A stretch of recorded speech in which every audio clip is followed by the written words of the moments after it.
Welcome to my channel, The Human Frontier. The first time the alien queen saw me, she didn't ask my name. She didn't ask where I came from. She didn't even ask what I was doing there. Instead, she pointed at me and whispered 4 words that changed my life forever. He belongs to me. And the entire room went silent. My name is Ethan Cole, and I was never supposed to be in that room. Not even close. I wasn't a soldier. I wasn't a diplomat. I wasn't important enough to stand anywhere near the throne room of the most powerful alien empire in the Orion sector. I was just a human engineer, a maintenance technician assigned to repair life support systems on the Aurelian Embassy station orbiting Jupiter. My job was simple. Fix broken machines. Stay out of politics. Don't get noticed by powerful aliens. And above all, don't cause an international incident. Naturally, I failed at the last part spectacularly. The Aurelian Embassy was enormous. A floating city made of polished white metal and shimmering crystal towers. Its corridors curved like the inside of a seashell, glowing softly with embedded light panels. Humans had been allowed there only recently. Our species had just joined the Galactic Alliance, and the Aurelians were one of the founding empires. Which meant everything about them felt ancient, elegant, and slightly terrifying. They were tall, easily 7 feet, with silver skin that reflected light like polished marble. Their eyes glowed faintly gold, and their armor looked more like art than protection. Walking through their embassy felt like stepping into a palace. Which made the situation I found myself in even worse. Because I was standing in the throne chamber. Somewhere I absolutely did not belong. It happened because of a broken oxygen recycler. The device was part of the station's environmental control system. Normally repairs like that happened in maintenance tunnels far away from important areas. But this recycler sat inside the royal wing. Apparently, the Aurelian queen had very specific environmental requirements. Which meant someone had to fix it. And unfortunately, that someone was me. The palace guards escorted me through the massive halls like I was a suspicious package. "Do not speak," one of them said coldly. "Okay," I replied. "Do not touch anything except the machine." "Understood. And do not look directly at the queen." That part made me nervous. "Is she here?" "Yes." "Great." The throne chamber was breathtaking. A massive circular hall with a ceiling that displayed a living map of the galaxy. Thousands of stars glowed softly above us while enormous pillars carved from crystal surrounded the room. At the far end stood the throne. And sitting on it was the queen. Queen Serelith of Aurelian. Even from across the chamber she radiated authority. Her silver armor flowed across her body like liquid metal, and a thin crown of glowing energy floated just above her head.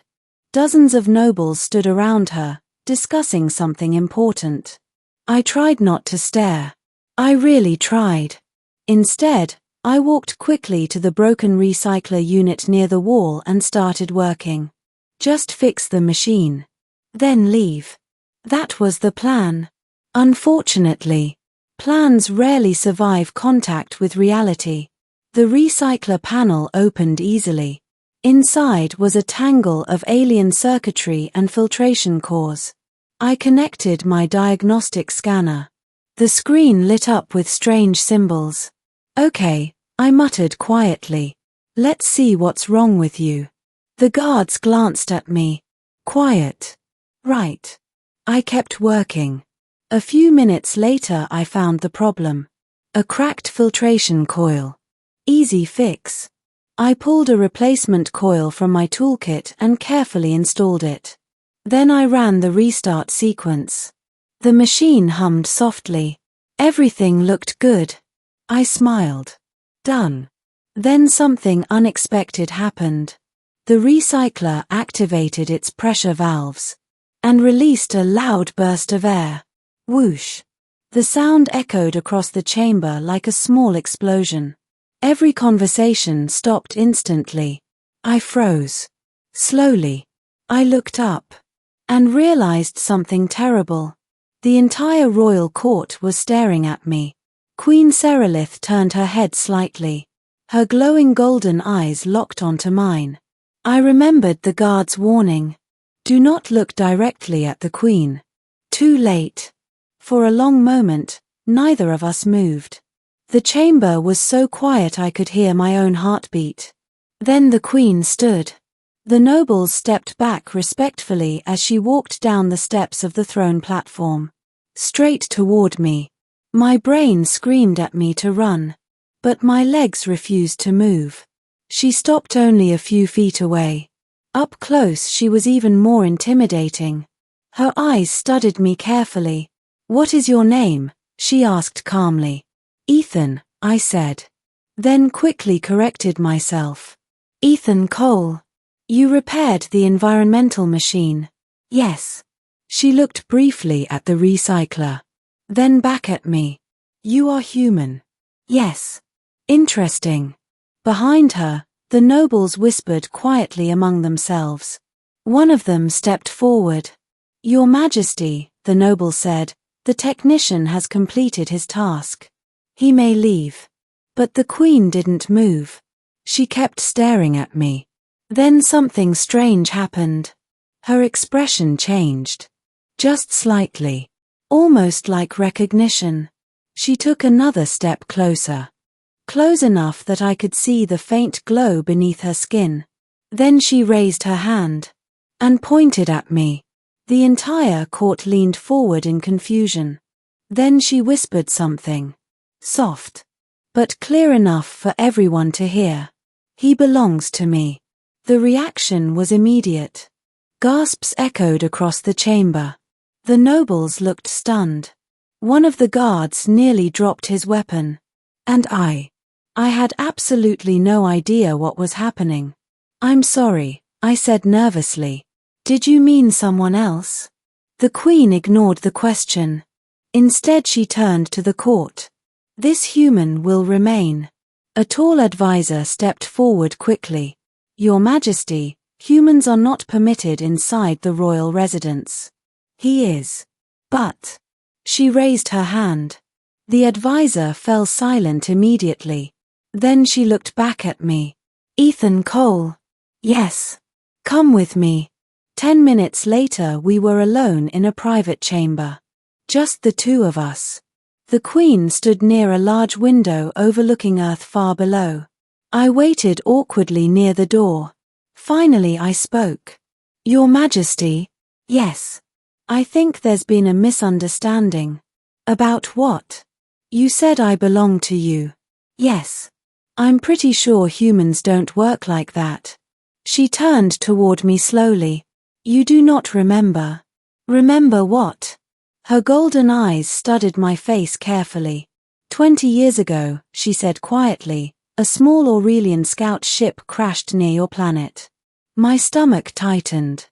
I vaguely remember something like that in the news. It was my ship. That surprised me. "You were here before humans joined the Alliance." "Yes." "What happened?" She looked out the window again. "I was injured. And a human child found me." My mind suddenly filled with an old memory. A forest. Strange glowing metal. A woman lying unconscious beside a crashed ship. A little boy trying to help.